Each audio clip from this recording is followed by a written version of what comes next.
Oh, they've changed the little notification. Well, let's just wait till it's going to Twitch.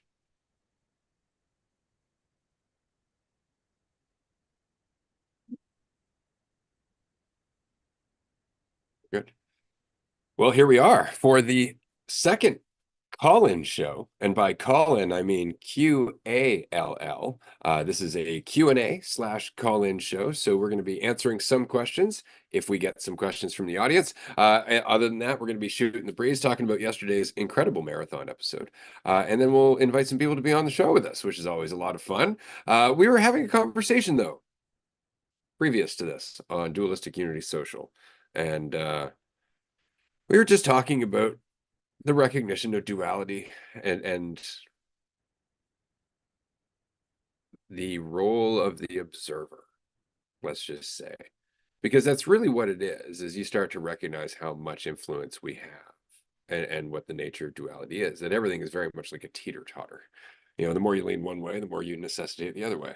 And when you get that and you start to see it, well, everything starts to make a lot more sense, but it makes sense in like different scales. You start to see it in like how things influence other things, like how one thing on a different scale becomes something else entirely. Like personal squabble on a larger scale becomes a war, right? And both of those things are the same problem, but exacerbated through how many other different points of influence, through how many other people participating in that mentality that the personal squabble was based upon, and eventually gets to a point where everybody's so focused on security, so focused on feeling good about themselves versus the people that they're in conflict with, that they create a fucking country, or they create a fort with walls around it and an army. And this is where all this stuff comes from: as above, so below. Like, it's all just the same shit played out on different scales. And so that's what hit me when I kind of woke up, was that there's always the me underneath all of this. And the me is just fine and acts with empathy and in peace when it doesn't feel like it needs something, because it feels like it lacks something. And so it doesn't necessarily need to feel like it has more control or that it's more important or any of that. And as soon as that mentality comes in, the cascade that goes throughout time afterwards, because that mentality convinces another person of that mentality, and that convinces another person of that mentality. And before you know it, 10,000 years of empire building and bloodshed. And that's what it is. It's just that we don't look at it that way. We look at it as like, oh, I'm just fearing judgment. It's like, no, you're actually reflecting, a very sizable part of a collective mentality that's been poisoning us forever. And that's it. And when you recognize it, you realize there's nothing you can do about it. Because to go out there and try and do something about it is to actually give into it. To go out there and to try and teach being is to give up being yourself.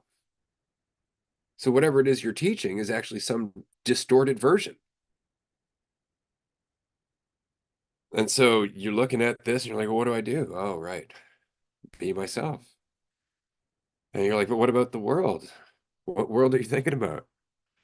And it just comes back down to this recognition over and over and over and over again. And most people just walk away from it because it sounds super frustrating and not satisfying at all. But the alternative is the continuation of this fucking nightmare, this fiction of myself that is governing the entirety of our fucking society. To just abandon it in yourself makes ripples. You don't have to see them, but I can tell you from my own life, sacrificing all that need for self-importance and control will bring you more of what you need than you ever thought, because you were focused on what you wanted and what you thought you needed. It's incredible, but is it worth it to you? That's really the question. Is it worth it to you to continue to just sacrifice your need to think about yourself? Do you remember what it's like to be lost in that feeling of the idea of yourself not being enough, buried by it all to the point where everything seems like darkness and fear? Because if you remember that point, you'll remember it's absolutely fucking worth letting go of. And nobody will ever have to tell you that, because you'll know. And that's because it's up to you to decide. It's just easy to forget the hell when you're paying attention to something else that distracts you from it. And that's the problem, right? Is that we get so distracted that we don't actually get a good fucking look at how much we're hurting ourselves. And until we recognize how much we're hurting ourselves, we really don't have any reason to stop.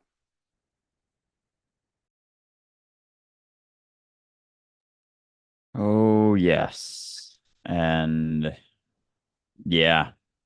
And I've referred to it before, but that experience, that straight up, that experience of that pit, that darkness, that fear, that shame, it's like something we're able to, we're not able to bury it, but we're able to convince ourselves that it's not there anymore. We're able to distract ourselves even from our own actions to the point that we believe that it isn't.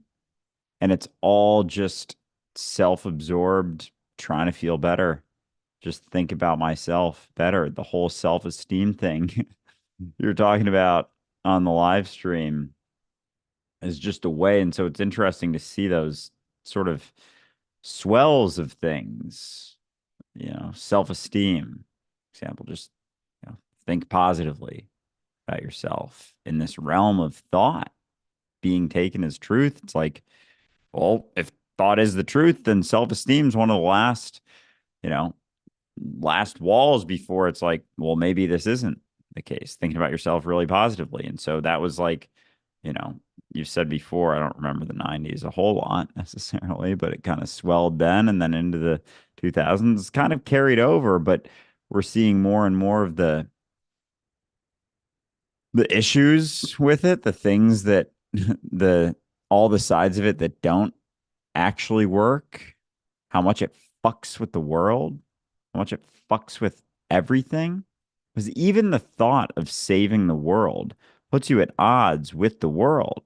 You have to think about yourself as above the rest of the world to think that you're the one who's going to save it, perpetuating the thing that needs saving. So, unless you're willing to recognize that you are the world, that it's not above you, the rest of the world isn't above you, and it's not below you. It is you. It's a reflection of you, a direct reflection of you. Until then, like, you're gonna be perpetuating the same fucking shit that's causing watering the same fucking tree, looking at the same fucking thing, just feeling better about a certain leaf on the tree instead of looking at the root of it, recognizing where it comes from and taking a good look at that and how because when you talk about certain things, like everyone wants to look at the say it is like a tree, identity, the world, whatever, and there's common roots, but all the things that we see that sort of more superficial stuff are just leaves, and everyone wants to look at the leaves because looking at the root contradicts everything that you use to feel better about yourself, like the judgment thing you brought up before. People don't want to give up their ability to judge, even if they were given the option.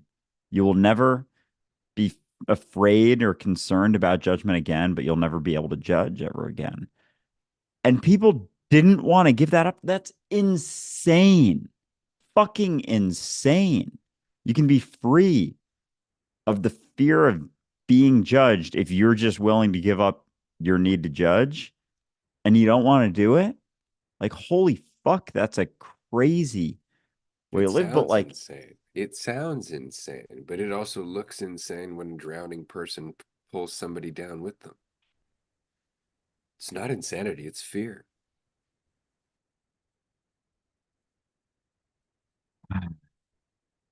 fear. That's all it is. I don't know how else to feel good about myself, so I need to judge. If I'm not raising myself up, how can I feel good? And that's exactly how we envision it. Every time we feel good, we're raising ourselves up. But in order for that to happen, everything else by contrast must be lowered. And that's what creates our conflict, right? Because who likes to feel lower? No one. And so you want to feel better about yourself. So you say something that makes you feel better. But in doing so, you make me feel worse because I take that shit seriously. And so what do? I respond by saying something that makes me feel better and boosts me up. Now that makes you feel worse. And generation by generation, and you and I are now at war, or rather our ancestors are, and there's a giant fucking army behind us. And it's just because we can't help but feel like, well, no, I was right. No, I'm better. I'm the fucking master race, blah, blah, blah. Like that's really what it is. Like it's this need for supremacy,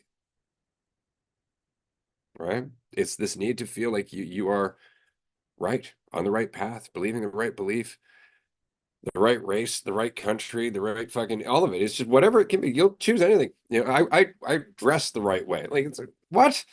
You what? What did you just say? Like it's such a fucking ridiculous thing, but we actually think these things. This is something that actually dogs a lot of our fucking morning hours. Like we get up and we're like, what am I gonna wear? What's going to happen today? Who am I going to run into? Oh God, what if I run into this person down at that point and they're going to judge me for this? Like, it's like, why are you doing that? Other than the fact that you're invested in the idea of yourself that you must maintain. So you need to feel good about that idea before you go out into the world, because going out into the world is going to be in conflict with the idea. And so what you try to do is you try to think about all the considerations that you're going to deal with that day so you can control them. So that way the idea remains protected, safe, secure, and keeping you feeling valuable.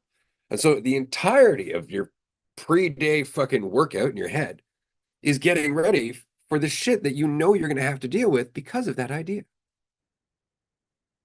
You just haven't tied it to that idea.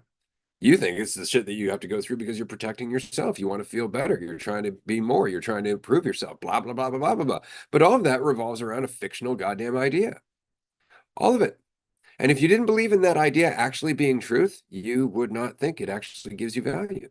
Because think about it. Just please take it in. If you are to believe anything about yourself, that thing is always going to be in danger of contradiction. Always. This is why we're afraid of being wrong. This is why we're afraid of failure. This is why we're afraid of doubt, because we can't just look at those things and learn from them. No, they mean something about us. Why? But because of this idea. If this idea is invalidated, if the idea is suddenly a failure, what's the point of the fucking idea? It's not making me feel better at all. And that's the question. What's the point of the fucking idea if it's not making you feel better at all? Because it's not. It may in the short term, but it fades. And then it's immediately under attack again. And what do? You repeat the loop. You just do it faster, stronger, twice as hard, right? You're just like, I'm just going to double down on that shit. It's going to work out this time. And it never does until finally, you don't know how to feel anything except the need to get somewhere else and the fear of not getting somewhere. That's all you fucking feel. That's your entire life. Because without that, what are you? And it never dawns on you to just stop and be yourself. And in being yourself, it's like you suddenly become aware of how massive you really are, of how much potential you really have. But you can't see it as long as you're trying to find it. It's kind of like walking around with your glasses on your head. Where's my glasses? Where's my glasses? Where are my glasses? And as long as you're looking, you never go, oh, right? Because you're too busy with the determined idea that it's somewhere else. And that's the point. As long as you're looking for your value somewhere else, as long as you're looking for your purpose, as long as you're looking for your place in the universe somewhere else, you're missing what it is right now. Because it is right now. And it's not anything you're ever going to form an idea about. Not one that's ever going to come close to the reality. It's only ever going to tear it down. Abandon that shit. Abandon it. Live in what remains. And before you know it, you'll see the reason it's so different. It will start to become evident to you. Because I could describe what my life is like when I'm not thinking about myself. That's not going to do a fucking thing for you. Not at all. All you're going to try and do is try and be like that. That's the funniest part about it, is that if I try and give you some description of what I experience life like right now, you're going to look for that shit in your day-to-day life, and that's going to take away from the reality. That's the point. That's just it. Nobody can tell you. Nobody knows, because it's up to you, because it's just you. And I mean that it's just you, not that it's just you as in you're the all of everything, but it's just you as in you're already it. You're already it. There's nowhere to go. There's nothing to be. Just sink into it. Get used to it. Have fun with it. Because it takes a little while to get used to, but you'll start to recognize there's way more fluidity and movement. There's way more ability, adaptability. The list goes on and on. It's all the things that we want that we can never get to so long as we're trying to be the person that has access to them. It's what remains.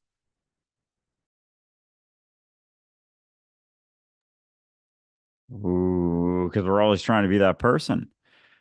If you were to tell me how you act when you're feeling free, like, because I have control, all I got to do is what Ray does, and then I'll be free too, right?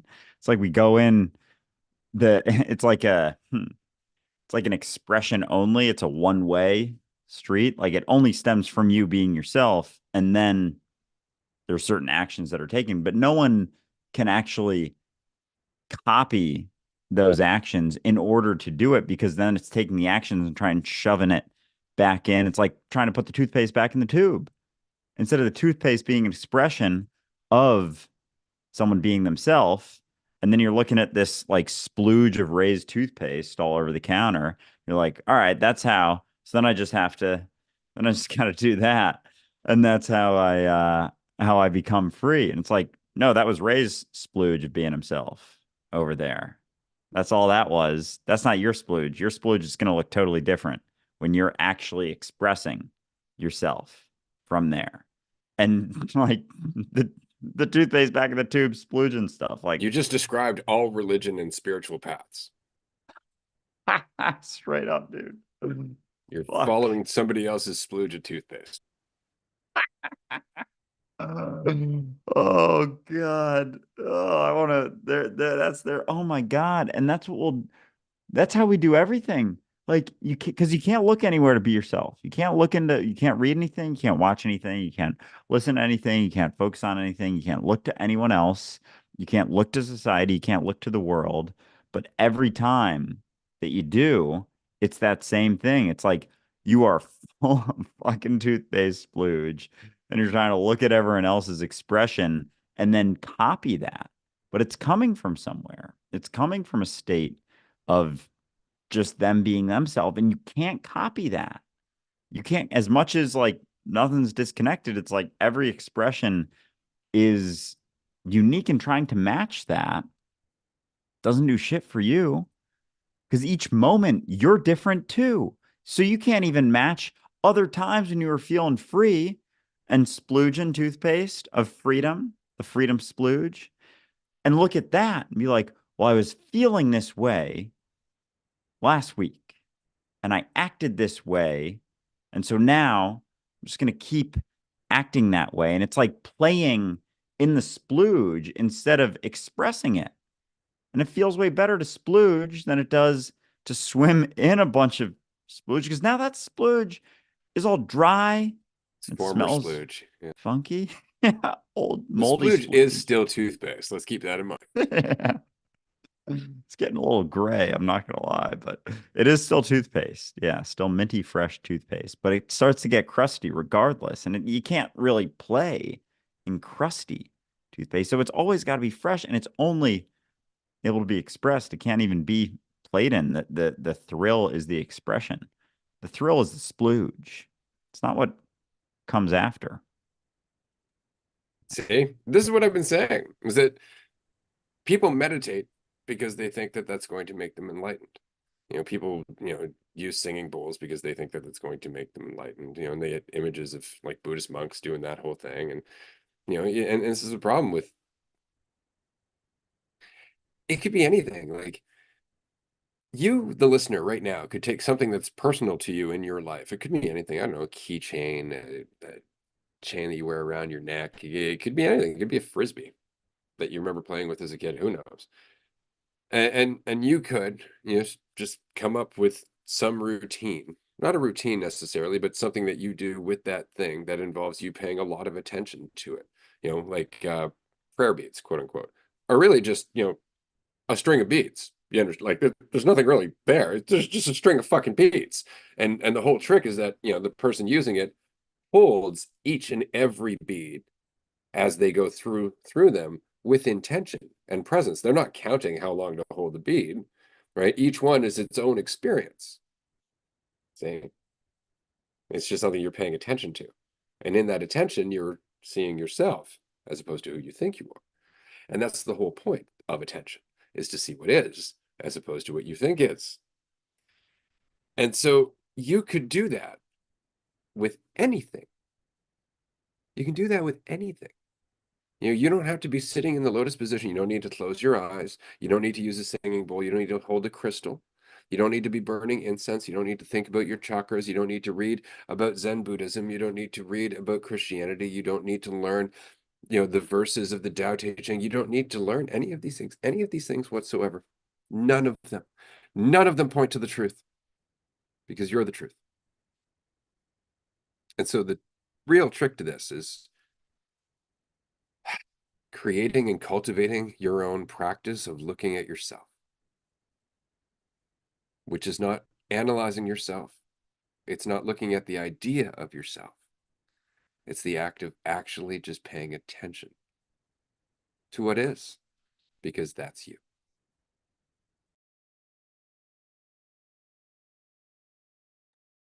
And in that, and that's where you build that faith in yourself too, when you're actually paying attention and seeing what happens and responding just in the moment, like not based on what you've been told is the right way to respond, and actually fucking like fuck all that shit.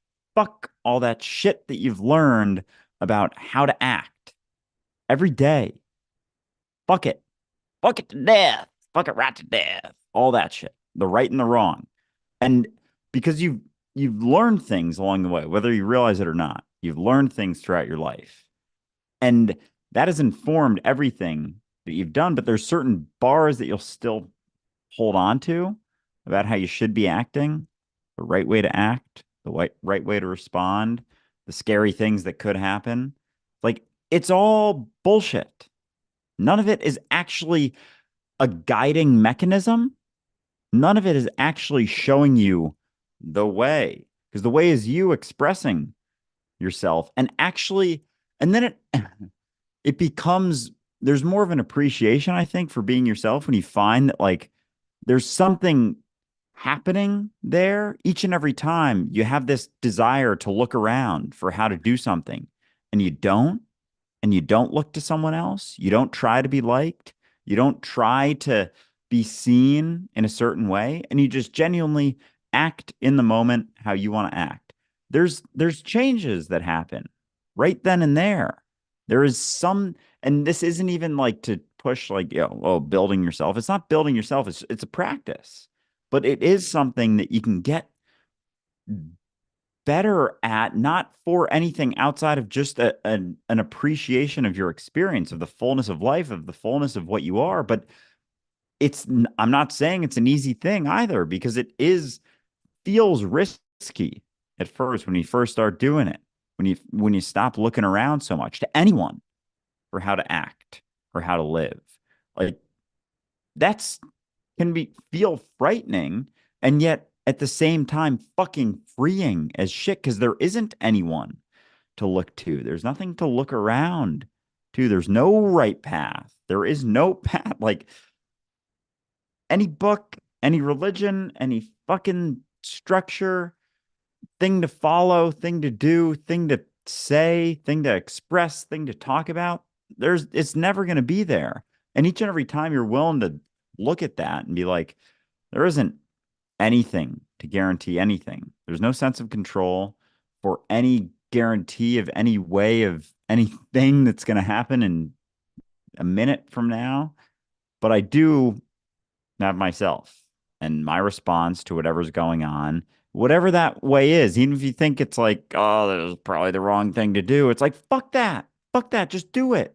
Just do it and find out and pay attention and learn. And there's something that shifts in you, even when you're like, yeah, this is probably wrong. This is probably the worst way to do it. But whatever. I'm gonna do it and I'm gonna pay attention. I'm gonna find out because I don't actually know that. I don't actually know anything about how the response is gonna be, what the response is going to be to this thing that I assume is something wrong or it's the mean thing to do or not as sensitive of a thing to do. But it's what's being expressed. Like you find your own balance in that. But as long as you're looking around, it's like you're going to keep feeling like there's nothing that you're standing on because the only thing you can actually stand on is yourself, is not looking around. And there is a grounded sort of feel as you start to do that just a little bit more. And there's opportunity to do that every fucking moment, every day,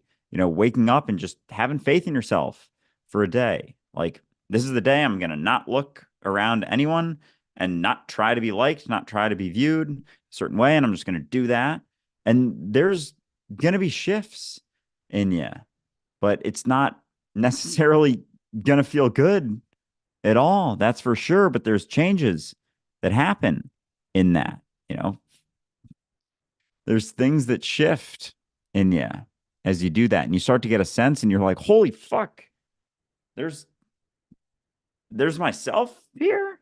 I can look to myself for things to do. Like there's a whole fucking situation going on here. And I don't have to look to someone else or try to manipulate them into liking whatever this thing I think I am. Because that's going to be fucking tiring.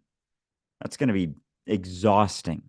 So fucking exhausting if you keep doing that. And I I'm starting to wonder if there's anything that isn't just fucking futile in that experience. I like the fact that your priorities start to change, and what I mean is that if it is on you, then all of a sudden you come across a problem that you just frankly don't have the skills to solve. You just don't know. And so you do go and you find someone and you get them to help with the problem. But whereas before you would have found somebody and went, all right, thank you, appreciate that. Let me know when that's done. Now you find somebody and you hover and you're like, what are you doing in there? Because this might happen again. And I'd kind of like to know how to not call you. And so all of a sudden, everything starts taking on a different tone. You're not learning these things because it's an arduous task. You're learning them because you didn't fucking know it before. You didn't know it before, and now you do. And this is why I always find it funny when I meet younger people, especially when, they're dealing with somebody with something in their house. For example, I was a superintendent at one point, and it never failed to be like a leaky faucet, or there'd be you know, the joint underneath the sink was leaking. It's like, just that's easy enough to fix, right? And then the younger person living there is like, oh shit, that was really easy. It's like, yeah, and once upon a time when your parents would have known how to do this themselves, they would have showed you that shit when you were growing up. And you would have learned how to do that yourself. You would learn how to garden, right? You would have learned how to build things. You would have learned all kinds of stuff because at one point, the generation before us knew all that stuff, because they had to survive. But again, there's that trajectory, right, of comfort and technology. And all of a sudden, generation by generation by generation, our skill set changes. Our skill set changes. We've learned how to adapt to the world where we're thinking about ourselves all the time, but we're functionally fucking useless. So that said, this is a call-in show. So if you would like to join us, you can do so. All you have to do is agree to the fact that this is an episode. It will be released as a podcast episode later on, the Dualistic Unity podcast, if you don't know. And if you don't know, how the fuck did you get here? Glad you're here, but very curious. Anyway, just if you'd like to join us, go to dualisticunity.com/live. And that will take you to the form. Fill in that form, click the link, or if you'd like, you can call the phone number. Either way, and it will bring you into the waiting room where we will let you in. And you can be part of the episode for up to 10 minutes, sometimes a little over, maybe a little under if you have to go. I don't know. It's happened. It's a call-in show. So if you don't call in right now, we can go fucking anywhere. And this is a really good episode. I'm enjoying the shit out of this because, I spent a lot of time looking at the world and all of that. And I always find it so funny how I didn't get here through trying to get here. I didn't get here through trying to save the world or trying to create a community or trying to, host a fucking mind-blowing podcast with another brilliant individual who's going through his own fucking trajectory. Actually, three brilliant individuals who are all going through their own fucking trajectory. I have fucking insightful conversations every day. Dear Lord, could you imagine trying to make this? Being the forceful kind of motherfucker who's like trying to put all this together. Like it pains me when I have to tell someone in Discord that they're missing the point. It's not one of those things I like to do. On the other hand, it's one of those things that I do because if I didn't do it, they just continue to run in circles. Right? Which is why I always encourage those in Discord when you see somebody just going off, when you see them looking for attention, when you see them, just expressing stuff without trying to bring it to something that they're learning from what they're going through. Don't just make them feel better. You don't always have to be a shoulder to cry on. Sometimes you can be a swift kick in the ass, and that's far more valuable.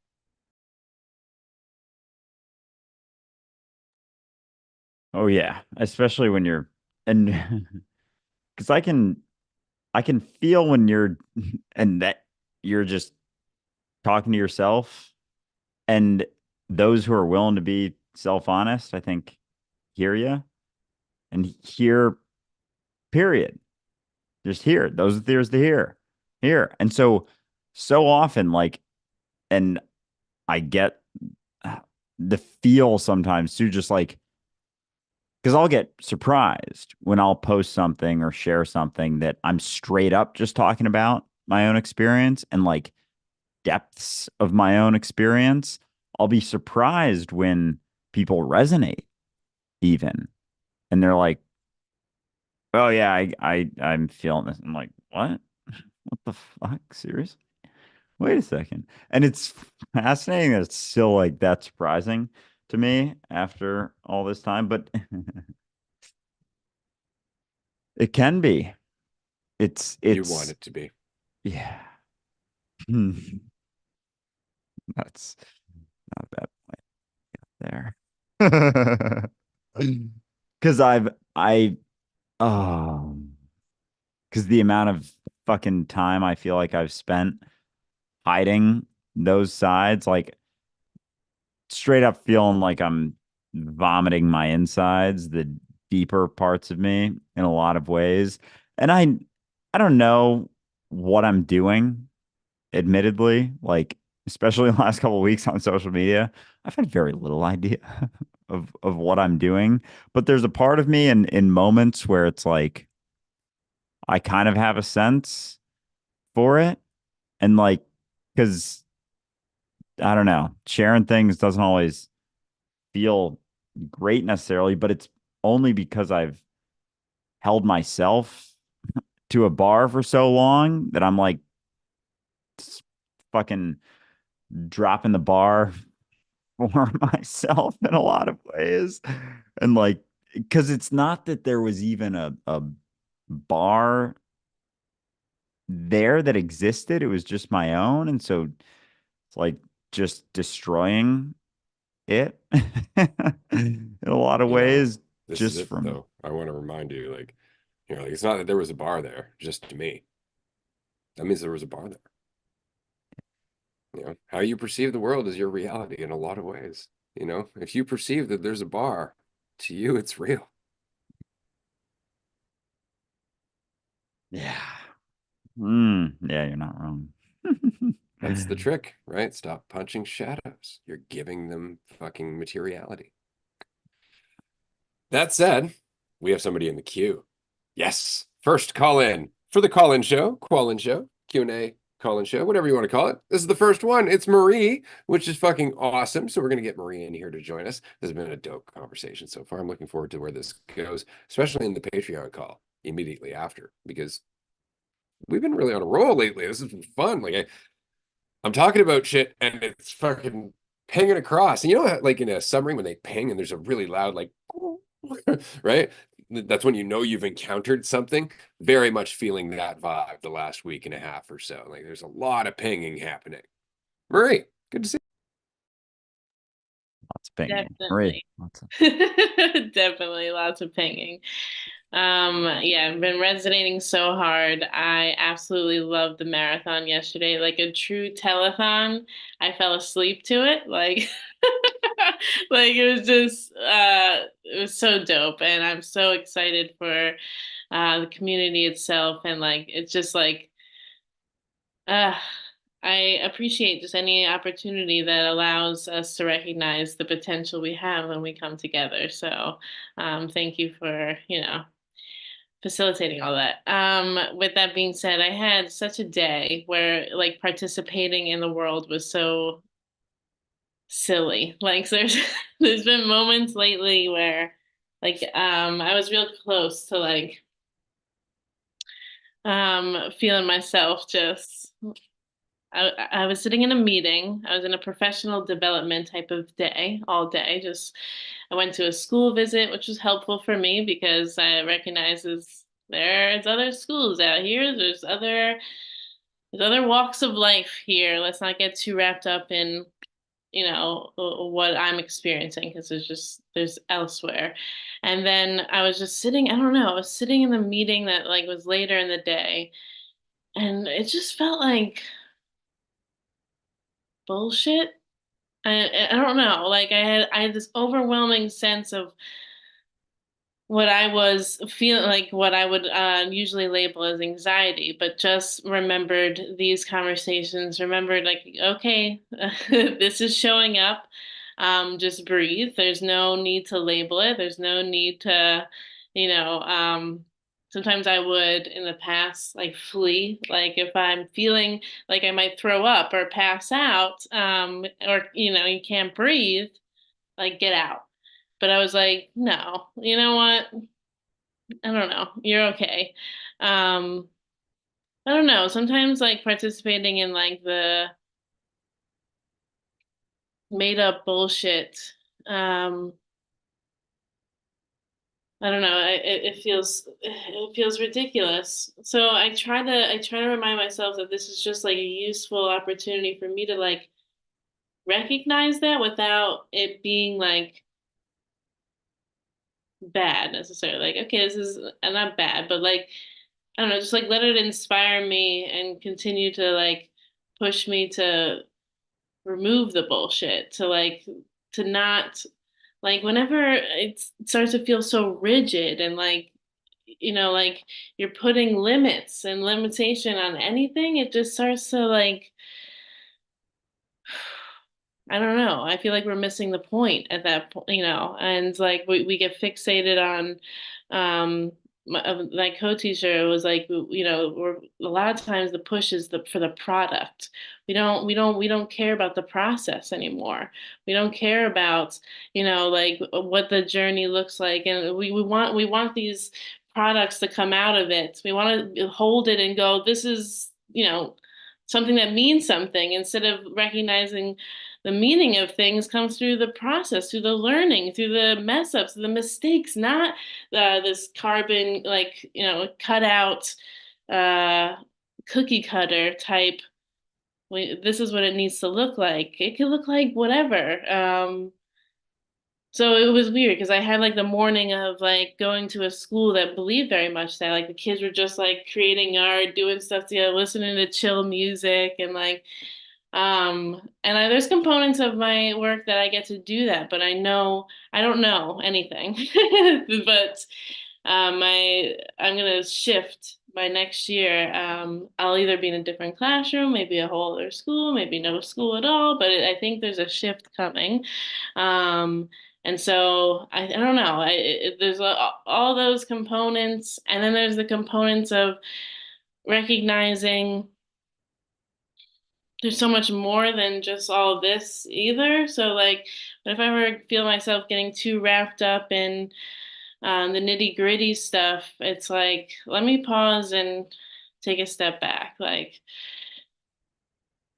so yeah, it was a lot of that today. So I thought I'd hop on because it was just that, you know. Oh, I feel that for sure. Um, it's so interesting because what a wonderfully dualistic day. It started off with you're like, this is great. And then it's like, oh yeah, this stuff. Right. That. And what's so interesting is going through that, you were doing exactly what the work is. You were looking at it, learning from it without rising to the reaction to it. Because that's the only way this system fades away, right? Is when we actually stop, look at it, take in how different it is from what we could do, and then actually just do something different.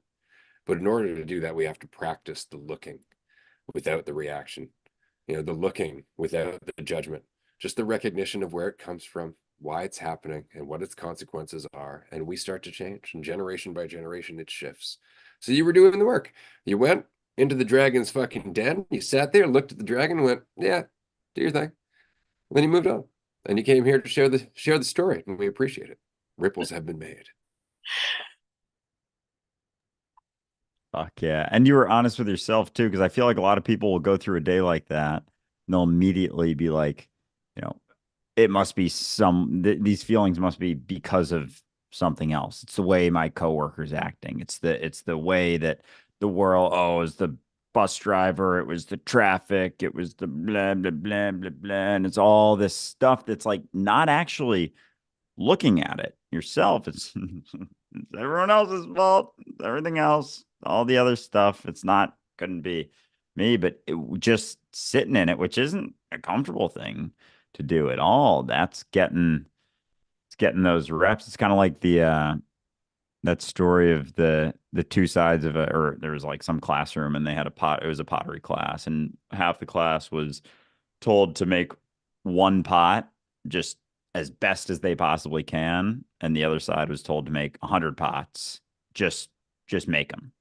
Mm. And at the end of it, the class that or the side of the class that made the one pot versus the 100th version from the other side, the 100th version was like 100 times better than the one pot. And so we're running around trying to make this one pot and keep it fucking maintained and patched up instead of just letting it happen and then finding out what it's going to be and keep paying attention on the 100th variation, what it's at, and the 1,000th variation and all that stuff. But yeah, it's just sitting with those, is getting those reps in for sure.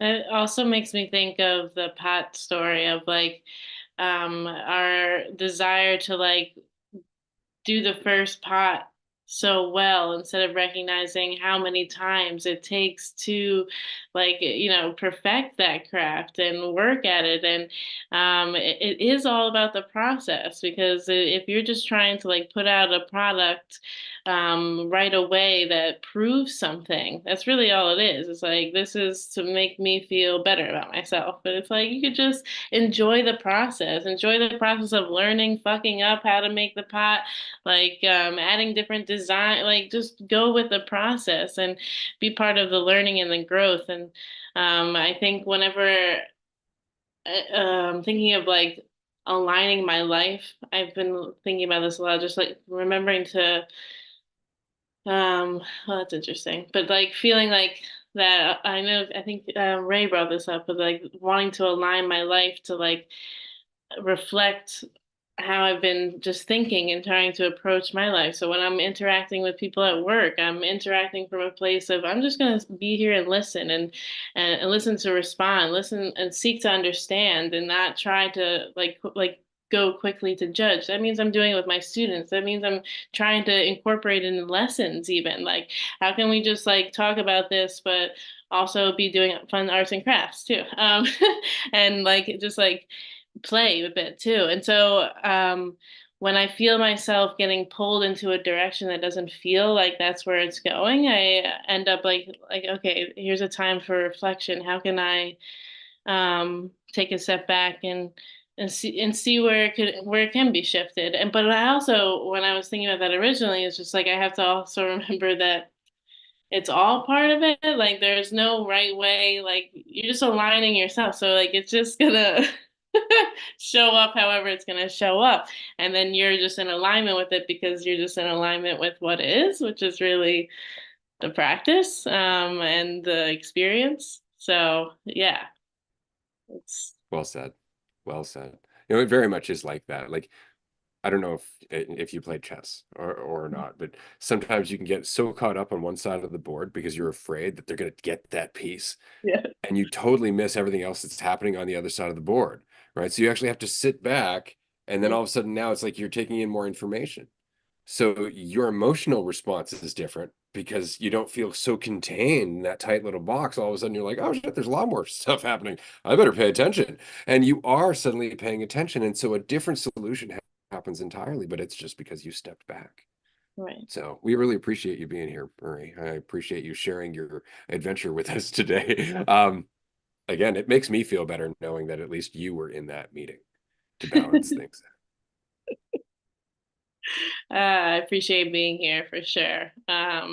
Yeah, so it's always a good time just like being a part of the process with you all and just like there's no product here at all, literally. Hey, fucking men. Yeah, always great chatting with you, Marie. I appreciate you hopping in. First caller on the Quallen show. Mm, call in. Call I'll see in, you all bitch. later. I'll see you all later. All right. Talk to you That's soon, Marie. awesome. Appreciate it. I I Whew, feel like we're I'm off to a in. good start, man. This Oh is yeah. great. I And feel of like I'm course, we'll in. see Marie on Patreon later on. Marie has been a supporter on Patreon forever, and we really appreciate it, man, because it keeps us going. As we saw yesterday from the fundraiser, I mean, the community is strong. I mean, when we fucking focus our intention on something, shit happens. And so it's just a matter of continuing to do that. And that's the point. It's your attention. It's your attention. You know, it's what's that where your attention goes, things grow, or something along those lines. Where your Just about attention goes, energy flows. something like that. Yeah. And it's like, yeah, just energy in, energy out. You know, the more you put in, the more comes out eventually. It just may not be in the way that you're expecting, in which case, why are you expecting it? We have another person in the queue. So I'm excited. We're off to a good start with this call-in show. Remember, if you'd like to jump in the queue, you can do so at dualisticunity.com/live. Fuck We are yes. joined by Becca. And this Becca. may not be, but I believe it may be the same Becca that we met previously on one of our groups. Hell yes. I feel like I'm in Fight Club in a lot of ways after chatting with Marie. Everyone comes in, chats for a bit, and then like all walks of life. Chats for a bit, and then like all walks of life. Oh, hold on, I got Oh, an echo. I hear myself. Sorry, I sorry. don't like that. I hear myself. And isn't that the worst, listening to ourselves? Oh, now I'm all kerfuffled. Hold on one sec. Appreciate you joining us. It's like teeny tiny in my screen, and what am I doing? There we go. Hey, Okay. take your time. What's up, Becca? How's it going, guys? Good. I'm glad you could make it. Yeah, me too. I'm way too close. All right. Yeah, of course, and I'm not surprised at all, but like what I wanted to talk about, Marie talked so much about, like, and you guys brought it up too, like said she was being honest with herself, like we lie to ourselves so much, and like that is such a root problem. Like we're like, no, that didn't happen. But when we lie to ourselves, then we have to try to get other people to believe the lie too. And that's where like the manipulation comes in, and like we're like, no, that, try to tweak it, like, no, didn't you see what you did and what happened? Like, see it my way, because that's the only like that's the most in-depth experience we have, is our own experience. So it's like way harder to see anyone else's to the degree that they see it, obviously. Now it's much easier when you've had like an array of different experiences, and you're like, obviously then you can relate more. That's why we call it that, like we can put ourselves in those shoes more. So I don't know, it's a lot harder to like imagine what someone else's experience would be like, but I mean, the more you do it, the better you get at it as well. So I don't know, you guys talked a lot about that, but and I was like, okay, so are we going back in time then? Because something already happened. We're not going forward in time. Like we drew a picture, like an experience was had. Are we going backwards? Like, I don't know. Yeah. That's a great question. I guess if we're trying to hold on to something, we're always kind of stuck in the past in a lot of ways. And then we're always kind of lying to ourselves too. I mean, we're constantly lying to ourselves, trying to be sure of something and lying as we go and assuming that we can be sure of something about ourselves. But yeah, going back and fucking holding on to those pictures and everything that we've done, thinking that that meant something previously. And it's like we build this sort of accumulation of things that have happened that meant something. And then it's like all assumptions. And then like we keep lying to ourselves, assuming that that was the case. And it's both where we hold on to our feeling of higher and lower value. Like we have to delve into that in order to feel better or feel worse about ourselves.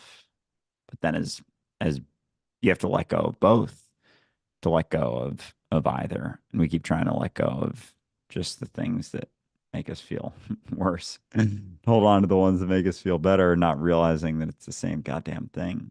It's still holding on to those perspectives, to perspective itself being truth. And if it isn't, then you don't get either. You don't get anything that builds you up, but also, things aren't tearing you down constantly as well. But yeah, you want to let go of both, which, makes a lot of sense when you say it. But yeah. Hmm. It's really tricky, right? Because it's kind of like you all remember being told about a white lie when you were growing up. All of a sudden it's like, what's the lying's not always bad. No, well, it's a white lie. It's better than hurting her feelings. It's like, oh, that's really fucking telling, isn't it? And that's exactly it, is that we're always telling ourselves a story, and it either tears us down or builds us up because we think we can be torn down or built up. And so as soon as we're telling ourselves anything, we are lying to ourselves. There's a difference in recognition. Recognition's a bit different. When all of a sudden you have a moment where you're like, God damn, I've actually gotten really good at doing that. That's different. But to hold on to that, I am really good at doing that. Doesn't mean that's going to tear you down, because at some point maybe you'll fuck up. Now you're afraid of fucking up because that invalidates the idea. All that shit. So as soon as it's an idea, it's a lie. As soon as it's something that's stagnant in a concept, it's of the past. As you said, it does not exist here in the present, because none of our concepts are to the truth. None of our ideas of ourselves is what we are. So it's interesting, because knowing that, then you start to recognize that the only truth is what remains, right? And what remains is what you are, what we all are. That's why I love the recognition that division is only conceptual. Until I start to think of division, it doesn't exist. Which means that we're all the same thing. We are all what is in movement. And anything we try to think about that takes away from what it actually is. It's all just a lie to make us feel better. That's why I recoil at the idea of source consciousness. As soon as people are like, oh, we're all a part of, stop that. And the only reason is because it's a beautiful lie. It's a beautiful lie that makes us feel very good, but disempowers us ultimately. Because you are source consciousness. There is no division. The lie that you tell yourself is the reason you can't admit it's you. Absolutely. That like led me to think, like, do you think that's kind of along that lines of the story of Adam and Eve? Like that is the lie, that like the the serpent and God are separate. That's the dualism. Like instead of it just being everything, like nope, there's two different things. That's the knowledge. Of good and evil, right? Yeah. That was it. It's the tree of knowledge of good and evil, not knowledge of good and evil. So now you see a split. I love the fact that directly after eating the apple was the first time they experienced shame. Mhm. All of a sudden there's a division. There's something to be ashamed of and from, right? Yeah. And it's so crazy, like, because we don't let our kids do that. Well, typically generations didn't let our kids, well, I mean, most of them lied to them, like, and so they learned to lie to themselves. And that's actually one of the most, and of course, like, I pride myself on it, but you know, um, I think, like you said, it's a recognition. Like, I don't lie to my kids, and I tell them that, like, and I'm like, listen, I don't lie to you, so like, I wouldn't like that in return, please. Like, you know what I mean? I don't need to lie to you. I'm always honest with you. Um, and I guess not, I pride myself in it, but like, I think I'm gonna hold myself, like, I hold myself accountable to that. But like you said, that's what remains. Like, what's I gonna say?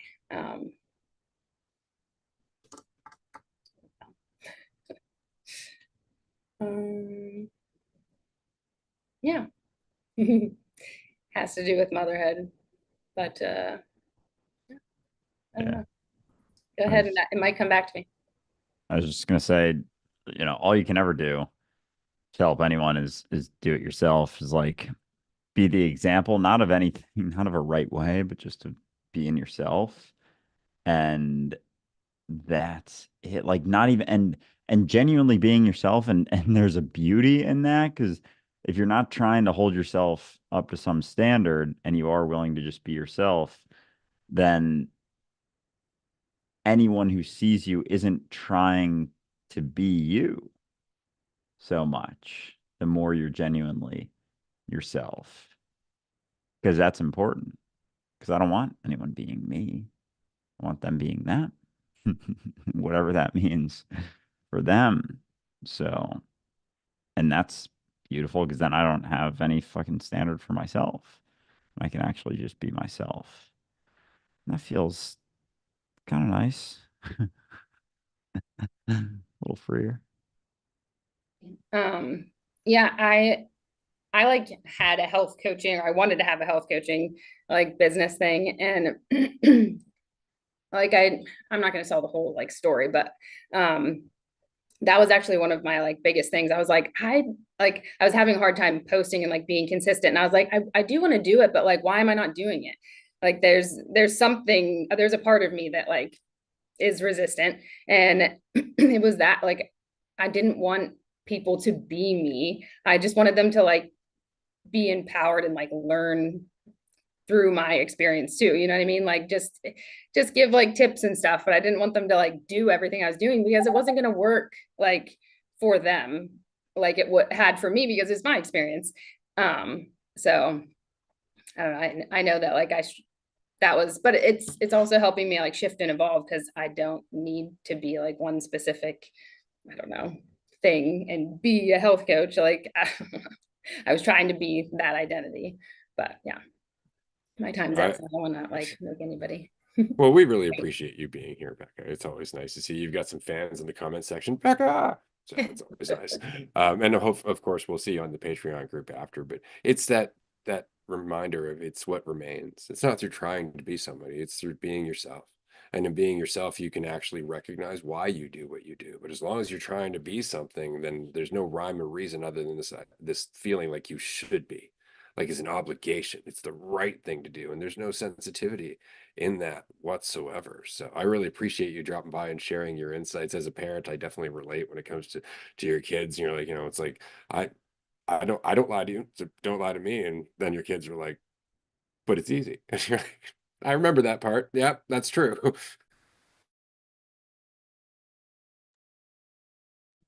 Yeah. Thank you guys for having me.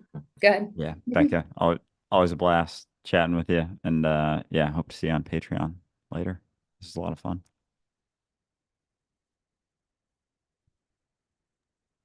I love our call-in shows. They're so much Yeah. fun. Yeah. They're a lot of fun. Yeah. Oh man, it's so I'm funny because everything's half-assed backwards. Like always, it's that whole thing. It's like, I want to be a good person, so then don't do that. It's like, what? It's like, just be you. And the more you're you, the more you start to recognize the value of being you, which means that everybody you meet, you're going to recognize the value to them of being them, which is what you're going to try and encourage.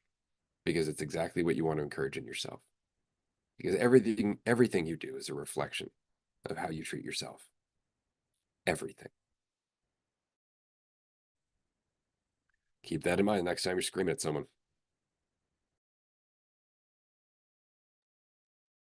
Yeah. Mm-hmm. And on that note, we have another caller. Amanda, what is up? I do have host capabilities, so I'm able to let her in here. That's right.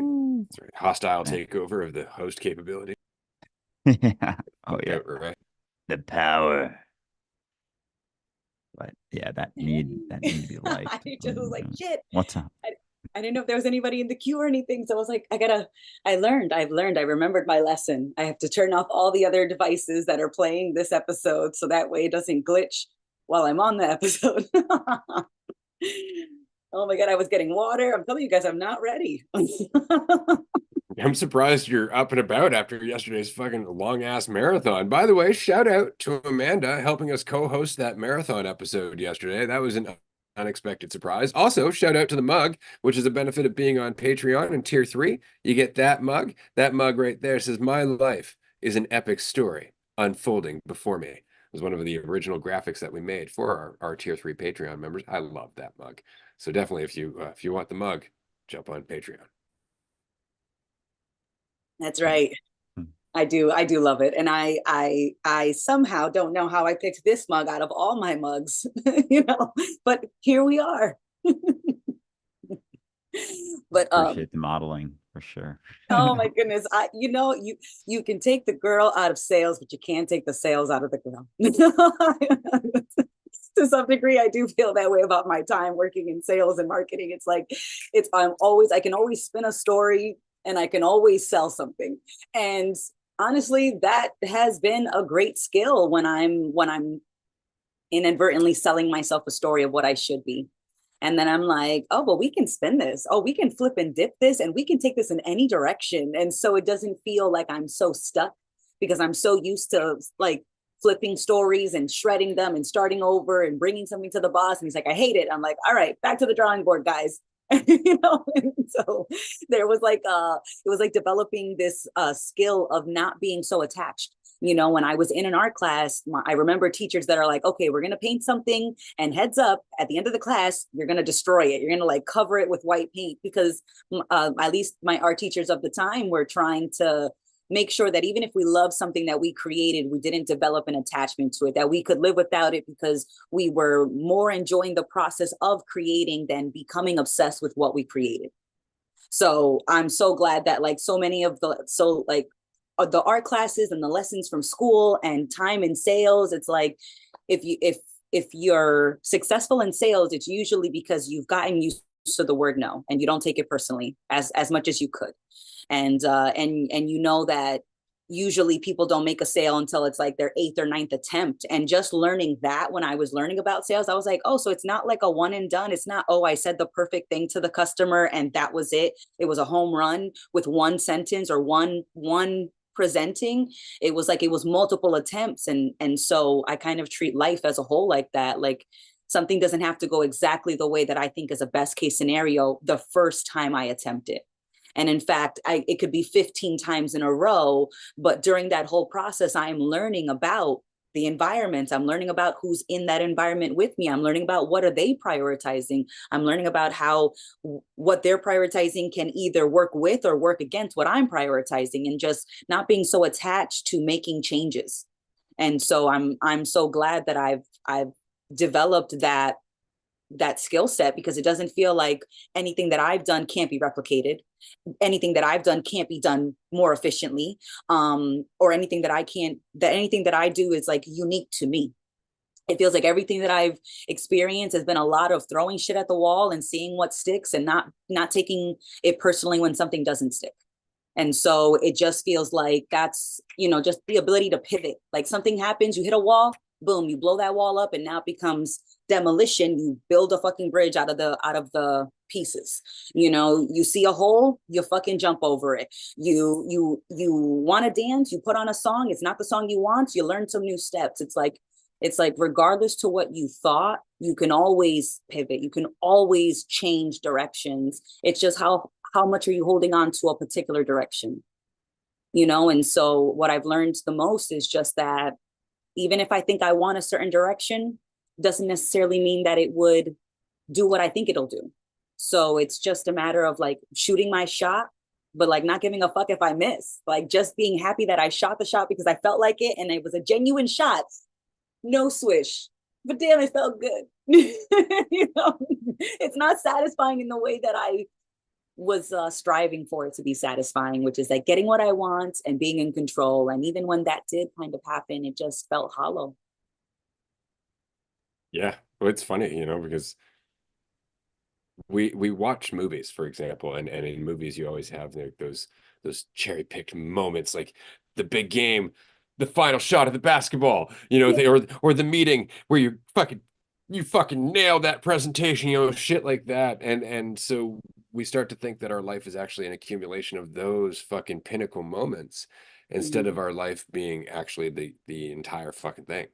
Yeah. It's the entire fucking thing. It's not like you're satisfied, it's you're being fulfilled. Like your life is continuing to fill you as you continue through it. If you look at it that way, but we don't, because we're so busy looking at what we don't have, and therefore feeling what we lack, instead of feeling how much we've already been filled and are continuing to be filled.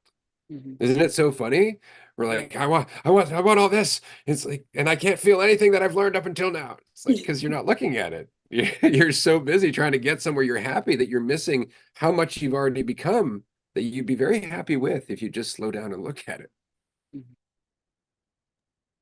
Straight up. And then you start to get an appreciation for how many reps you've had, not even doing something specific, but just fucking living life. Like, there's reps to that, to waking up in the morning and getting through a day. Like, that's a rep of doing stuff right there in and of itself. It doesn't even have to be in a direction. It's just functioning and taking in your environment. Like, you've gotten a lot of reps in there and just living and experiencing things. And you've also gotten a lot of reps potentially in ways that maybe don't have quite the return that you were hoping for. If you haven't maybe gotten a lot of reps in doing things and not thinking that they meant something about you, you've gotten a lot of reps in doing things and thinking they meant something about you. And where'd they get you? They got you in this fucking pretzel of fear and worry and concern and self-judgment and self-criticism and blah, blah, blah, blah, blah, and all this crazy stuff. But you can start getting reps without doing that so much and actually taking shots at things, you know, actually trying things and genuinely giving them your best effort and knowing that they don't mean anything about you. And then, you know, you start to build not this idea of yourself, but what you actually are. And not build, but just start to see and start to experience, because it's not something that's built. You're it right now. It's just you maybe haven't gotten a whole lot of reps in it, in being that yourself. Or you weren't counting the reps, right? Fucking who is it? Arnold was like, I don't even count my reps until it hurts. You know, maybe we do that to the same degree for us. Like, you go through these experiences and you're like, no, that was nothing. That wasn't a rep. You're like, yo, that was a whole year of your life, motherfucker. That was a rep. That was a day. That was a moment. That was an experience. You lived through it. That was a rep. You know, like, but I feel like we're like Arnold. It's like, if it doesn't hurt, it doesn't count. It's like, I think they all count, you know?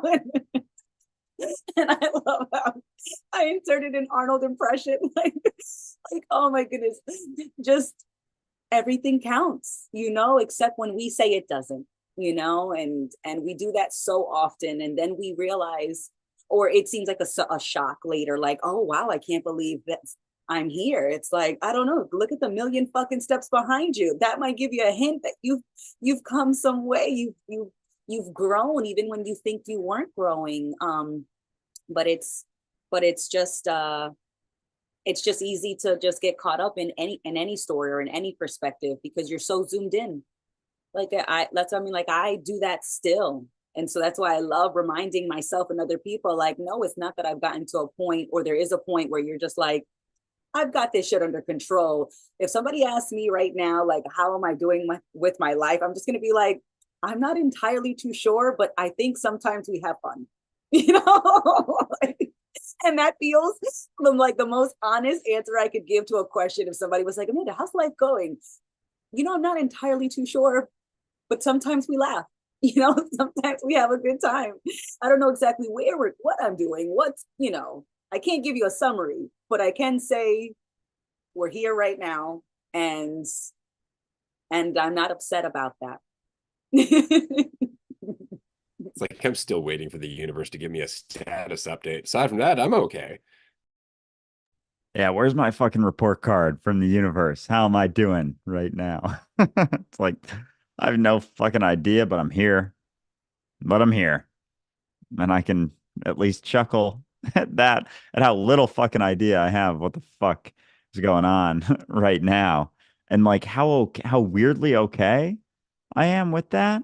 Never thought I would have no fucking idea what's going on. Be like, yeah, it's cool. Nah, I'm good. Yeah, yeah, it's okay. It's actually kind of nice not having to keep everything that's going on in mind. Like, oh, you can just get informed. There's actually processes happening that aren't top of mind all the time. And there's kind of this fucking natural informational process to just being yourself that starts to play out that you not get used to, but get a little more familiar with, I guess. That's right. Developing that sensitivity, you know, it's just skill sets, right? You know, what you do more often, you get better at, right? And that's just inevitable. So, you know, sometimes you don't even realize what you're copying and pasting so quickly that it just seems like that was supposed to be that way. But it's just I work fast, man. So, you know, I don't even notice how good I am at tearing myself down. I was like, damn, that was good. Good uppercut. But next time, maybe words, you know, you know. This is me talking about, you know, slam dunking myself, and just because it just happened so quickly, right? Because I'm not paying attention to that particular thing happening, right? Because there's so many things that are happening, and it's impossible for me to create the expectation that I should be paying attention to everything that I'm doing all the time, and everything that everyone else is doing, and everything that's happening. Like, it's just impossible. So it's like my attention's gonna, it's a spotlight on a stage, it's gonna fall on something, and I can move it. And if it stays on the same spot, that's okay. But as soon as I notice that, I can just move it. And instead of being upset that I don't have the spotlight on the whole fucking stage, well, I'm sorry, the light's not that bright. It's just not. And so it's just a matter of paying attention to where I'm at. And that's all I really need to pay attention to. Because if it's not happening in this moment, it's not available to me to deal with it, to engage it. So it's like worry. I love the quote that was like, worry is a down payment on a problem you don't have. Because you usually don't worry about something that's like happening right now. You usually worry about something that's going to happen. Because, like, you know, and even if I am like worried right now, it's usually about something that's not happening right now. Because, like, if there's a fire, you're not worried about the fire that you're in, you run the fuck out, but you worry about the fire that's coming. And that's usually where I was like, fuck, man, if it's not here, I can't deal with it. Fuck that. What can I deal with? What I can deal with is what's available. What's available is in this moment. That's all I really need to pay attention to, because anything else is just not worth my attention because it's not here. So I guess that's just kind of the way that I like snap myself out of it, where I'm just like, oh shit, we just got caught up in a mental fucking tornado. Oh shit. What am I doing? Fuck, man, I'm home. Fuck, are we worried about work at home? Fuck, are we worried about, like, it's just like, as soon as I catch it, I'm like, shit, but that's not here. Okay, what is here? Me? Maybe some tunes? Maybe a walk around the block? Maybe a fucking bubble bath? Maybe making myself a tea? Like, what is here deserves my attention just as much as my worries, but I tend to give my attention to my worries, and I can't even do anything about them because they're not here yet. Like, the problem that I'm worried about is not here yet. So it's just not worth it. And that's what it is. What's worth it to you, and where you spend your attention is where you're telling yourself it's worth spending that attention. And if you think that I'm full of shit, like, watch enough time go by and you're going to be like, no, I can really see what do I think is valuable? What am I prioritizing? It's really hard to hide what I think is valuable because my priorities show me that. And if I want to disagree, then I'm just going to be running in circles. And that's my priority, is to run in circles. So it's like, if I really want to be honest with myself, all I have to do is look at my life. How am I spending my time that I can't spend twice? And how I spend my time lets me know what I think is the most important, because I don't spend my time on things that I don't think are important. So even if I say it's not important, if I spent my time on it, I know I'm full of shit. And I know that it's important because I spent time and attention on it and energy. And so that's how I know what's important to Amanda. What the fuck has she been up to for the last 5 hours? That's what's important.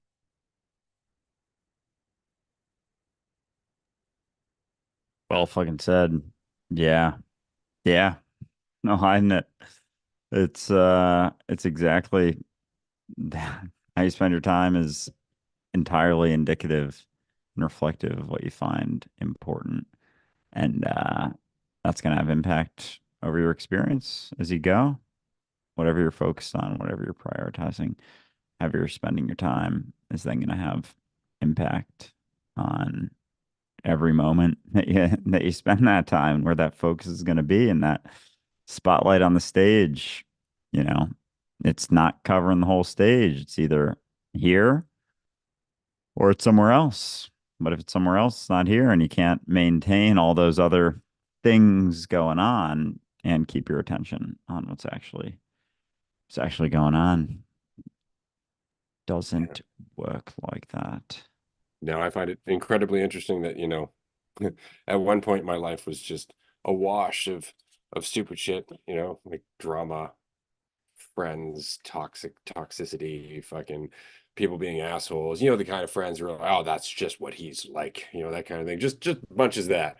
And now there's like none of that. There's none of that whatsoever.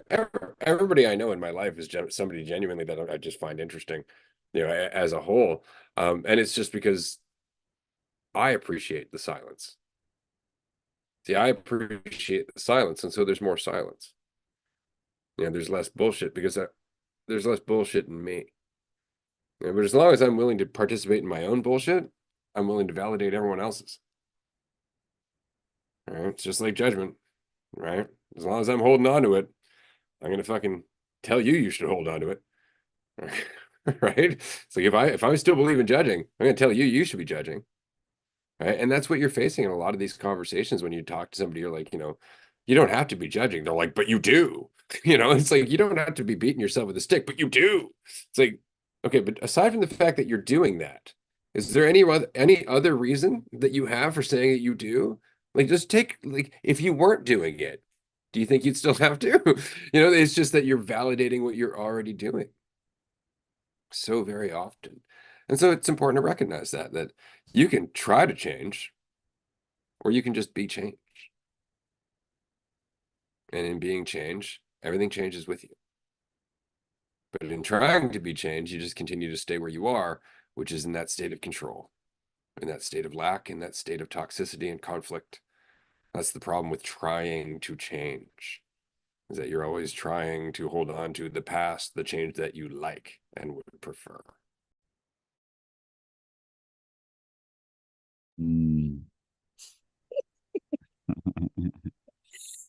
I want change, but really I just want more of my preferences.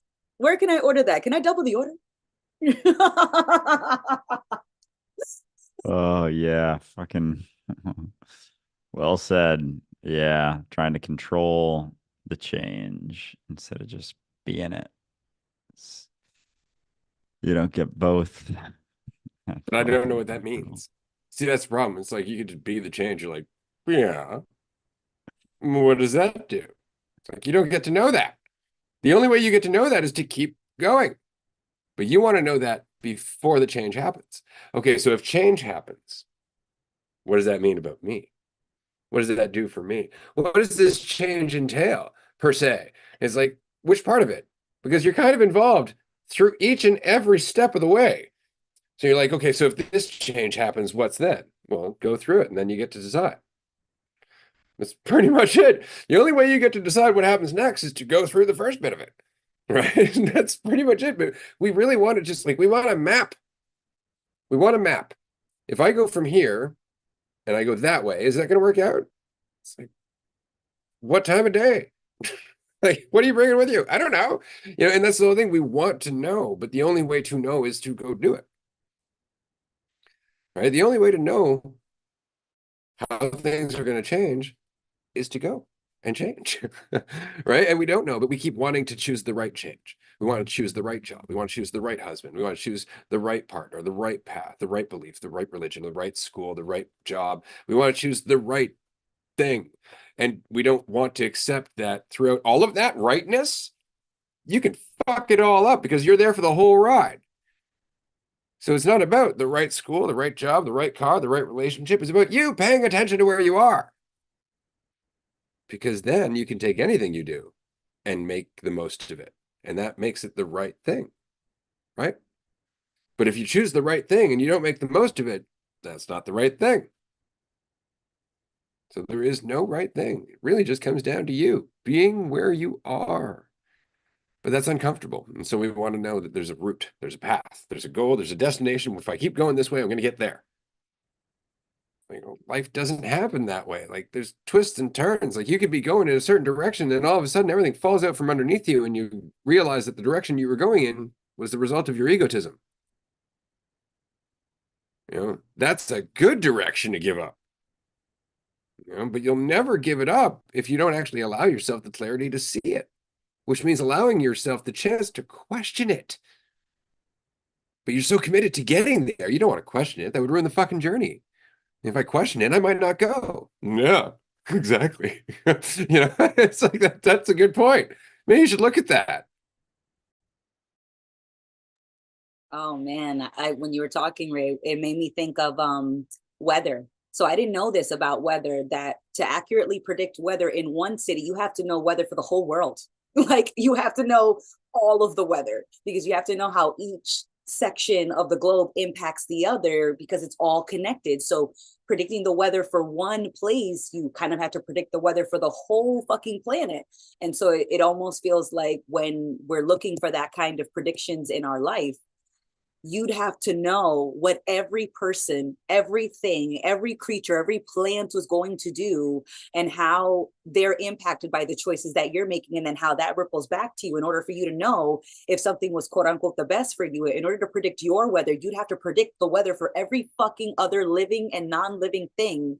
You'd have to know everything to know exactly how you will, like what your path is going to look like. And that's just fucking absurd. Like if that's the deal, I don't want it. It like in order for me to predict what would happen to quote unquote Amanda, I'd have to know everything that's going to happen to everyone ever. Fuck that. That takes away all the magic. That takes away all of the surprise. There's no point. There's nothing that you're learning because you know everything. There's nothing that you're surprised by because you know everything. There's nothing that delights you. There's nothing that, you know, so in one breath, there's nothing that you would fear because you would know everything, but you would have no joy because you wouldn't be able to invest in anything because nothing would surprise you. It would just be going through the motions, but they'd be safe motions. They'd be motions that you knew about, but that would be your life, would be literally just going through the predicted motions and nothing else.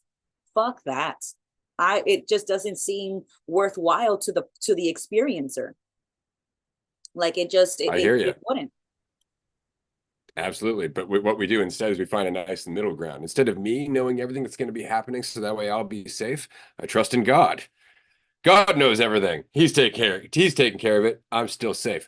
That said, Amanda, we're going to have to let you go as we have somebody else in the queue. And we are coming to the end of our call-in show, but we will see you on Patreon in about a half hour. Thank you again for being here, shooting the shit with us and sharing your insight with the audience. We really appreciate it. Of course. I love shooting the shit with you guys. And I'm glad that someone else is in the waiting room. I'm excited to hear them. And I will see you guys later. Great to chat as always, Amanda. Talk to you soon. Good call-in show so far. Yeah. So, at the risk of being confusing, Andrew, we're going to let Andrew into the room. Glad that he could make it. This has been a dope call-in show. Thank you, everyone, for being here and participating. We really appreciate it. After this, we're going to be on Patreon. You can join. We have a 7-day free trial for a Tier 2 membership. Today is a Tier 2 call, so it goes for an hour and a half, starts at 8 p.m. Eastern Time. It's our Fuck yes. Andrew, what is up, man? How's it going? Hey, everyone. I just wanted to jump in here. Sorry, I got to shut this door. The whole world around me is making noise, but I had to get in on here. I keep messing up when to join these things because of the time change and the time zones, and I wish we could all be on the same time. That would be great. But yeah, no, I'm just happy to be here right now. So yeah, it's I wish I could have watched more of the stream today. I was out just exploring the world and just loving life, but I'm excited to be here this evening. But what are you guys' topics you guys are talking about right now? Anything and everything, or As always, on your forum, you mentioned that you wanted to talk about life and duality, and that has been very much the overall overarching conversation of today. Just the fact that life is dual, and if we aren't paying attention, then we tend to push it in one direction and one direction only, and we wonder why shit gets all unbalanced. oh, my cat's got a little to say about that. Sorry, he's screaming at me. He loves Dualistic Unity, so when he hears you guys' voice, he just gets excited, because he feels when I get a little excited too, because I love the discussion. But yeah, no, I start my job next Monday, so this week has been kind of like a recap or refresh, get ready. And this morning I woke up and I had the analogy in my head that I'm just like a new egg. Like I'm just in an egg and I'm breaking out of the shell. And there's not everything that happened in the past is in the past. And I don't know. I'm really nervous for next week, but I'm excited, and I'm just using those nerves to just like drive myself. And yeah, I don't know. Everything you guys have said has just pushed me to try new things, and it's just like it's mind blowing how it's affecting my family, my friends, myself the most. But it's like I'm not even preaching anything, but they notice. You know what I mean? And that's the biggest thing is I don't let things stop me anymore. I just go and I just do shit. And it's crazy how much the world gives back to me. And when I'm patient too, right? You just have to wait for your time. And, my business is going well, and just everything about my life. Like I thought I was in the lowest of low, like last week. And now I'm on my fucking highest horse right now. I'm riding the Clydesdale right now into the Queen's Castle. Like that's how I feel about life. I'm like I'm just I'm just so stoked to be a part of this community, and I couldn't have got through it without just some people to talk about it with, because everybody else in my life just kind of is like, yo, you are crazy, man. Like so I just wanted to jump in and say a little bit about that. We appreciate the update, man. It's really nice to hear how things are going. I am going to disagree with you, though, as somebody who went for fucking half my life with no one to talk to. You'd still do it. You'd still do it. It just wouldn't be as pleasant. So I'm glad that you could be here, man. Regarding the feeling of anxiety, I always wonder about that now, because it always comes before something that is going to change our life. And if you don't label it anxiety, you're like, well, it kind of feels like excitement too. But if you think about that, that's just the response to the feeling, right? What it actually feels like, I think, is change. I think we're feeling change. And I Yeah. think that's why we have a response to it, is like all of a sudden we know our life's going to shift, and we can feel that energy building as Yep. we get closer to it. And we're like, I need to respond to this. I need to respond to this. Should I be excited? Should I be scared? It's like, just keep going. Exactly. And I feel like having the week before I start too, I'm like feeling everything so much more. And like you're saying, just relaxing into the unknown and relaxing into it all I'm enjoying every part of it. Like before I used to be so anxious about not working, and now I'm just like just really enjoying the fact that, I'm starting work next week. It'll be the 9 to 5 sort of full-time shit, but I just got to enjoy right now. And I don't know. It's crazy that you can pull yourself out of the lowest of lows. Like you said, like I didn't have anybody in those times. Like even when I got off a call and I was feeling really like, oh, how am I high horse? Like I'm still alone at the end of the day, right? Like these calls, as much as I get out of them, they're not like what you do with it in the real world is what you do with it, right? So it's like you said, it's like I can hold on to all this mindfulness that makes me feel good, but if I don't actually practice it, like, and just with anxiety and stuff too. Like I've been on anxiety medication for like 2 years, okay? Because and I'm still on them. And I really agree with you guys about what you say about, that you don't need medication for this stuff. But I'm also like, my biology is I just like freak out all you know what I mean? Like I just my shit is just on edge sometimes, sort of thing. So I'm just trying to like really find myself and be able to find peace in myself. And then maybe I won't even need that stuff in the future, sort of thing, Like I don't know. It's Well, so straight confusing. up, it's like The anything else, right? Like I used to yeah, smoke cigarettes all the time to deal with the same shit. It yeah. just gave me a break. But after a while, and this is where self-honesty comes in, when you actually start to realize, like, I haven't actually reacted to anything in like a while. Exactly. Is the problem even still there? Mhm. And that's the thing, is you start to think it is, just because you've identified with it for so long. Yeah. And my whole life I've been told, you're not a good student, you're not this, you're not that. I was sent to a private school for people with special needs on the other side of the city. I had a 2.5 hour bus ride from grade 7 to grade 11. And I was both ways. So every day I was sitting on this bus thinking about, why am I getting sent to the other side of the city because I have a problem? And I realized this is a trauma I have in my back of my head all the time. Even when I went to college and I was away from that, I was like, I'm not good at this. And like now that I'm 28, I'll be 28 in April, 27, but I'm looking at going back to school and I'm like, I don't have to think that I'm a shitty student. You know what I mean? Like just because every teacher told me I was a class clown, I didn't give a fuck, doesn't mean I'm not smart in other ways. And like, I don't know. It's been something like I've been kind of trying to uncover, but also I'm like, man, that's a deep hole to to open. You know what I mean? But One Oh, layer at a time.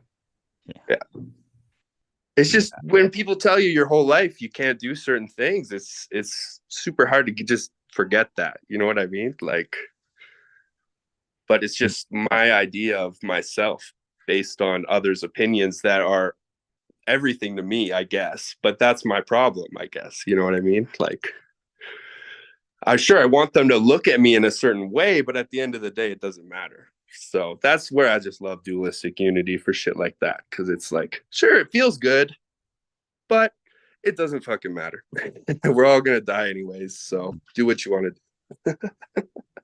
I Exactly. love And Andrew's face just like light up, like he's just fucking mind blown. I'm like, okay, then I might have said something good there. So. oh, you're speaking to my fucking soul, man. And when you, with the stories we tell ourselves, I've wondered how much we almost like reinforce them just to feel like we can maintain some sense of certainty or control. Because I got stories and whatnot that have been told myself for a while, despite things in reality not really validating them so much. Part of me like almost wants to hold on to it just to feel like I know something, and those feelings of anxiety even, or the overwhelming sort of feelings, if they are just indicative of change and there's something to look at, something to follow, almost something to dig into instead of, you know, fucking running from them like I have for so much of my life, if they are indicative of It's those like shifts. the quote, what you resist persists. I think you guys said that before. And it's like all my life I've kind of been scared of school, scared of challenge. And it's like all that shit just comes back and bites me in the ass. So it's like, why don't I just go into that full force? And if it doesn't work out, then it doesn't work out.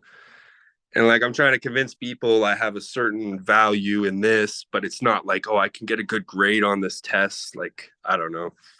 There's a lot of factors in it all, but I hope I can make myself proud. That's all that really matters, I guess. A Yeah.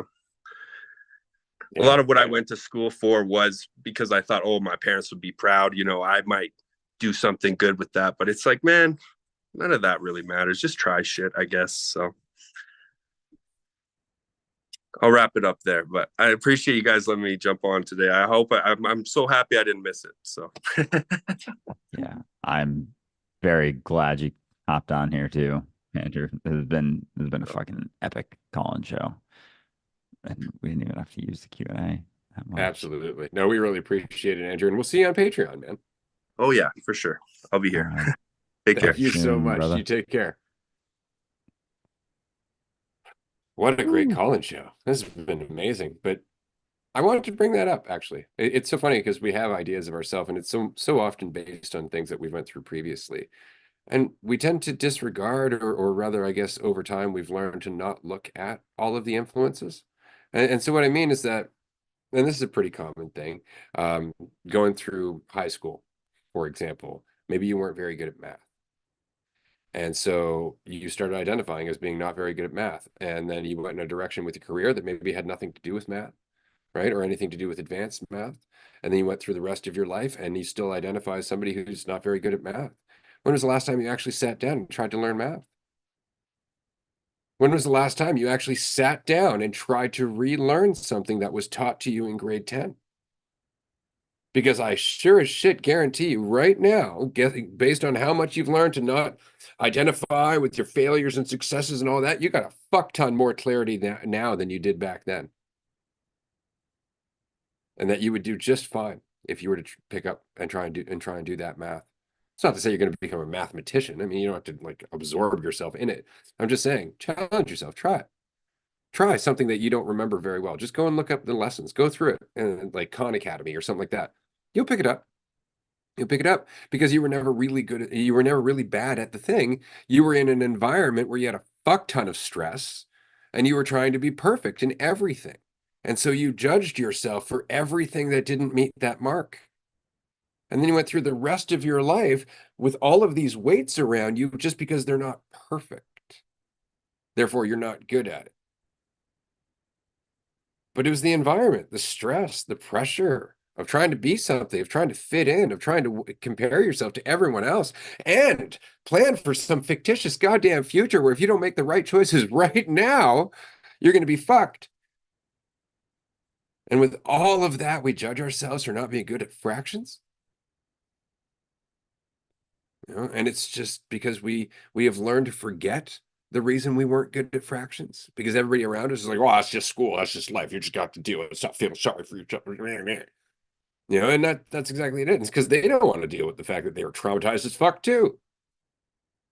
You know, and we don't recognize how much went in the way. And so I encourage you, listener, if you have a memory like Andrew was just expressing from your childhood that makes you feel like you are still less, I encourage you to go and try something out from that childhood. Go try one of those challenges now. You'd be amazed how fast you fucking pick it up, which will invalidate the memory and the idea of yourself. Don't worry, you'll form another idea of yourself and you can invalidate that later. Thus the fun.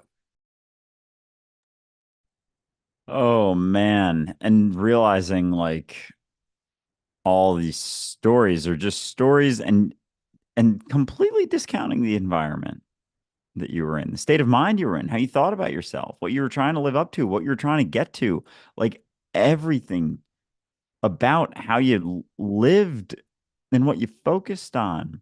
And that, the feeling like you're bad at math and then trying again. That was that fucking comedy mic thing that I did this week for me. Like going through that experience was kind of trippy as fuck because I have memories from when I was younger, high school memories, college memories, where I was setting myself to a, crazy bar at all times, no matter what. And I would get super nervous giving presentations, talking in front of people.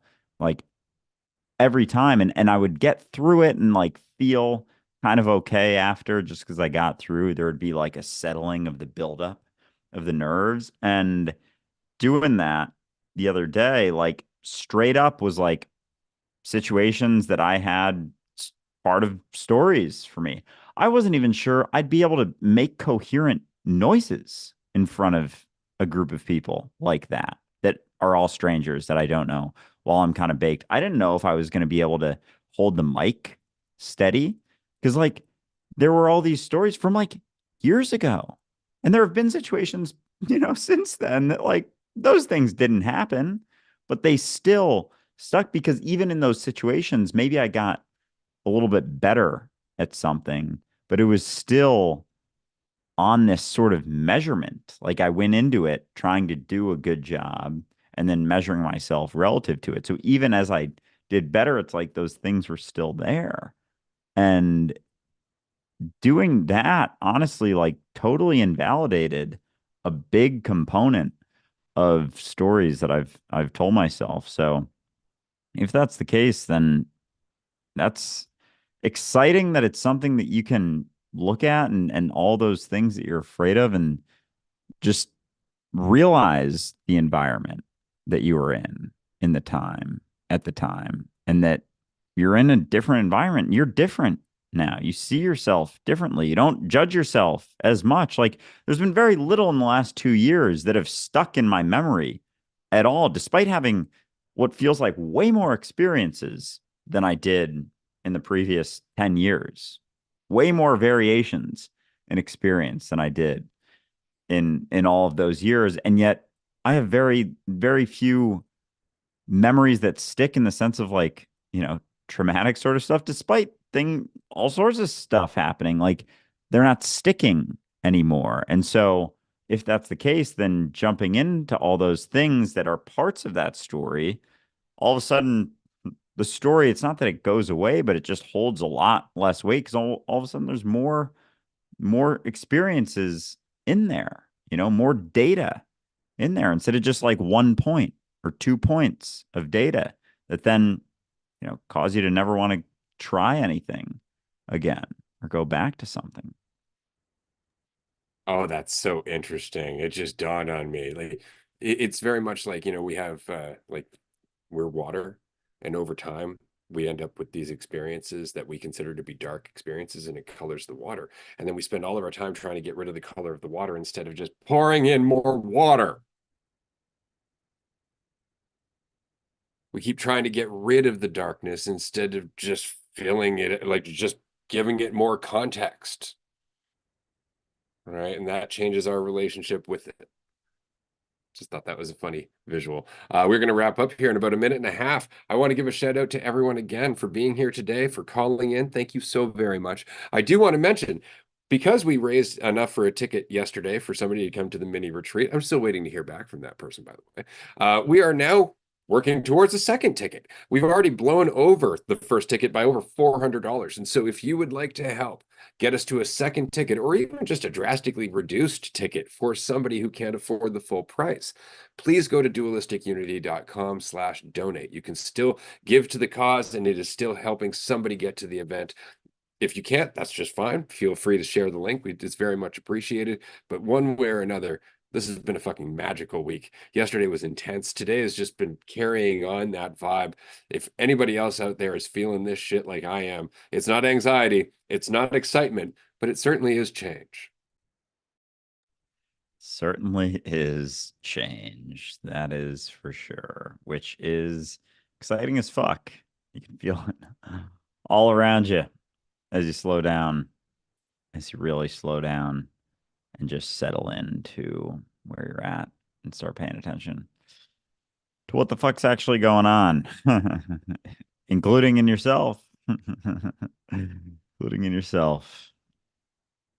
Especially in yourself. All right, we're gonna wrap up here, everyone. We'll see you in a few minutes. And fuck, man, great conversation. Glad we had this talk. It's been a blast. Bye, everyone.